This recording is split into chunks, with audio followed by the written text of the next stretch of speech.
What is wrong with us? You see here, there is a pastor in South Africa, always asks his members to remove their underwear and wave them in church and touch their private parts.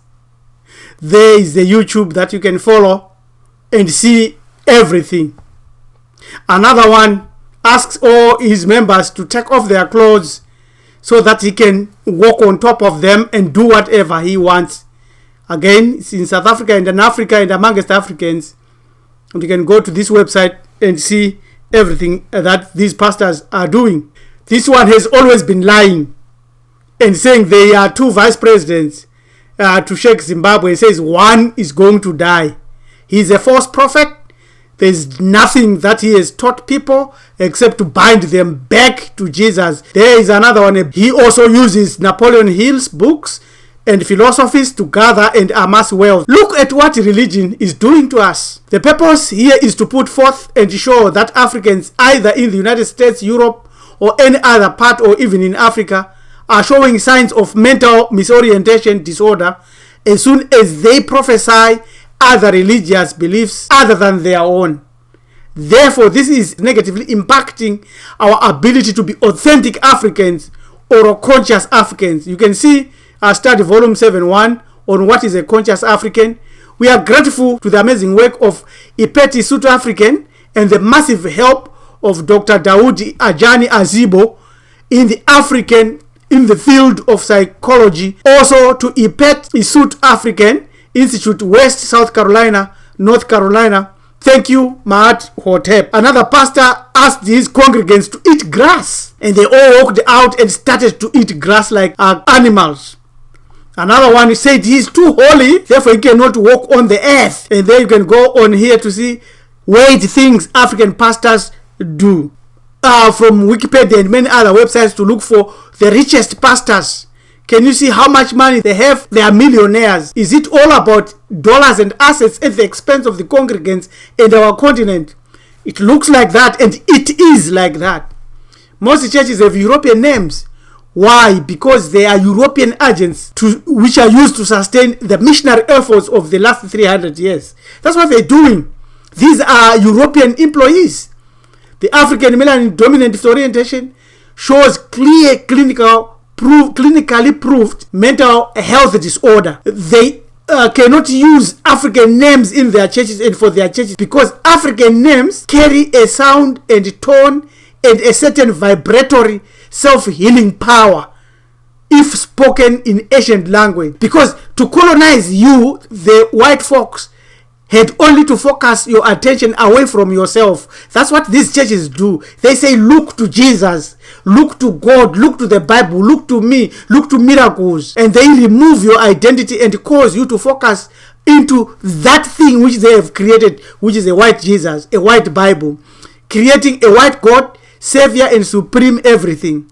Therefore, they install a colonial bio microchip or a program out of your hippocampus, so you cannot use your whole brain.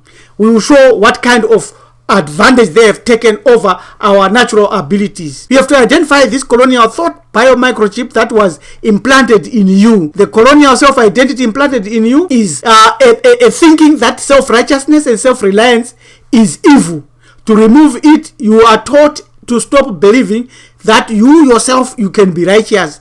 And that if you are like that, it's pride and it's a bad thing. Self-righteousness is your only creator-given ability to self-correct your thoughts and actions. Your conscience and humanity needs to mature in the self, not outside of the self. By telling you your righteousness is like filthy rags, set you up mentally to doubt, despise, disprove, and feel sorry and condemn yourself. To extricate our people and ourselves and our lives from this disaster, you must answer only 5 questions critically. The first question is, where did I come from? The next question is, who am I? You are not a physical body. You are not a Christian. You are Muslim, a Jew, or anything other than being a Muntu. The words here used Melanin Recessive Neonates for others that don't have melanin, and the Melanin Dominant Afrikans are terms used from Dr. Joel program. The other question that you have to answer is, where did I come from? My body came from my Afro ancestors. My souls, in other words, the compound soul of 9 vibrations of the universe, came from the Creator. You have to ask also, where am I going? After my mission on earth, I am off to other glorious assignments once I pass my tests here on the earth. And the test consists of Ma'at. The last question you have to deal with is, am I doing what I must be doing in this life? As long as my identity is locked like gears into my racial ancestral gears via my spirituality, which points me to my Creator, Afro ancestors, totems, rituals, I am on track. If there is anything that is dissimilar to you, you are off track. You are in reverse. You are not going anywhere. Define your identity fully using these 5 key questions that we have given. When you are born out of your mother's womb, Jesus was not there. Moses was not there. The Bible was not there. You were already carrying an identity, which means a designation of knowing who you are, what you are, and where you are. Your identity is a mental symbol and key for self-reflection, and is also used to call you back to consciousness of who, where, and what you are. From mental sleep induced by religious coma or by other philosophies, any disruption in your identification of yourself, of who you are, what you are, and where you are, and how you are, will severely dislocate your mental self-awareness, and hence you become a zombie. Why is it easier for black people to be overly religious? Because we are dominated by the right brain function. We use our feelings, we love our feelings. We have to have a big picture oriented thinking, imagination, rules, symbols, and images. Hence, all the symbols that are running on the earth came from our ancestors. Present and future philosophies and religions can't get it. Meanings, beliefs, appreciates spatial perception, knows object function, fantasy based, presents possibilities, impetuous, and risk taking. That's what we are. We are dominated by the right side of our brain, and our left side functions powerfully, but the dislocation has been done. African Melanin Dominant people are in a state of maafa when it comes to religion. Ma'at is desperately needed to balance us up. Maafa is Swahili for disaster. African scholars, according to Dr. Amos N. Wilson, cultural amnesia is the total or partial loss of memory. In other words, we do not know who we are. Dissociative reaction occurs when an individual represses from consciousness the recall or remembrance of entire periods of or episodes in his life in order to deny escape, avoid the re-experience of certain painful feelings associated with those periods or episodes. White supremacy is to a large extent founded on the social amnesia of subordinate blacks. This requires that he not remember who he is. So if we remember who we are, cultural amnesia, cultural delusion, cultural health, religiosity, cultural historicity, all will be in place of giving us an advantage. All of which we call Godism. Now the word God is not an African word. The word God is masculine, not female. Religion is practiced by Africans in the United States or any other part transported in Africa in one or any other form is menticide. Menticide is a term used by Bobby E. Wright of the United States. That's what we are. Integration itself indicates that wanting to live and be loved and lay around with the people who destroyed us and enslaved us and given us the greatest pain in the world is mentally unhealthy. In other words, the unhealth of the black community serves the health and wealth of the white community, just as the sickness of the drug addict helps the health and wealth of the pusher. Dr. Amos N. Wilson. We must think about this, and the drug pusher today is the religious person who pushes a drug. They created a God and tied you to it. It's all lies. Melanin recessive people have placed an incorrect program into the sub-mind of melanin dominant Africans so much so that it has created a misorientation of culture. So we believe in the lies they have taught us. This causes us to believe the misinformation and to deny the facts that we see. As Afro scholar, East Africa, Maarifa scholar says, your mentality determines your neural physiology. This means your brain will function physically according to how you think, turning the core of your brain into a biocomputer chip. Your software or anyone who puts a virus in it is able to control you just like a hacker does to a software program.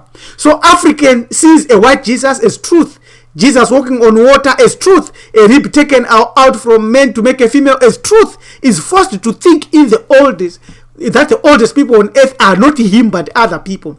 In some cases, the African female will make up stories to defend, and they say, oh, Jesus was black and there is an African Bible. You can study more from Ipet Isutu research on this volume. These are PDFs that you can also receive if you want. There is emotional pain and emotional suffering. This lady shown here is being affected by her emotions in church under Jesus' spell, under the gospel.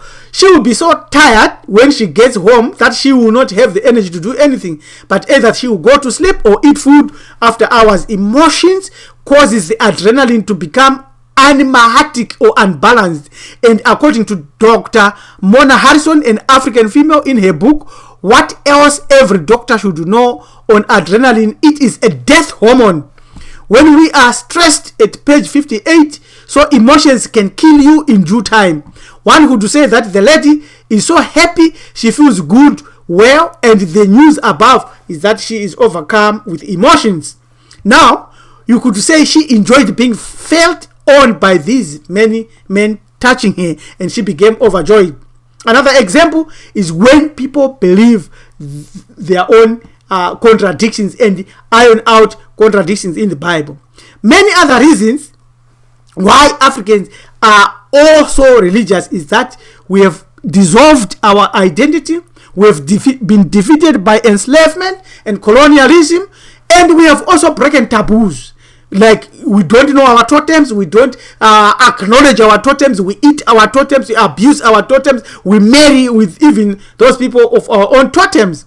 Our enemies discovered that we are right-brained biased and have made us unaware of that. And also we are unaware that the science of psychology of manipulation is being played on us. Another example is that there are so many contradictions in the Bible, like this one's shown here, where Jesus says he is like war or peace. Exodus 15:3, the Lord is a man of war, the Lord is his name. Romans 15:3, now the God of peace be with you all, amen. So the contradiction in the whole Bible is ironed out by our belief and by our programming and mental slides that are put in place by religious teaching. You can read more of the contradictions from this website. Leaving behind modern biases and looking deep into ancient Egypt's civilization, there is a brilliance and understanding that rivals our knowledge today. Their gods were of a different order from Western concept of God. Read this book to discover that the God that people think is their creator is not. He created the mental picture and mental software that they carry. They were not gods at all, but principles of nature that represented such concepts as digestion and respiration. They also represented intangible qualities found in mankind, such as knowledge and personality. That is the lock and the key of totems. We have defined totems at its highest level. This ancient view of nature has been mistaken as religious and cult-like, but is in fact technical and philosophy. You can read from this website, Malewski and Graham Hancock, and also get this book from Amazon and study it. You can get all these books we are showing here. Fantastic reading, fantastic and great books that will liberate your mind and that will show you what we are dealing with, what religion has done against us. To the honor of our ancestors, great kings, we welcome all who spew out foreign religions like Christianity, Islam, and Judaism. Massive power is already with us. Sankofa, Adinkrahene, Nsa, Duafe, Gie Nyame, I fear none except omnipotent Nyame, Dwanimnien, Musu Dudie, that which removes evil, sanctity, good fortune, Nansirehoa. These are the signs and symbols that we should carry everywhere where we go. This is the time to stop the mental side and nonsense masquerading as true way of life. Subscribe to Hamiti Hebrew Ethics. Contact us on this email. This is Preacher Rabbi Ellen Dumizulu. Thank you. Tatenta Siabonga. Goodbye.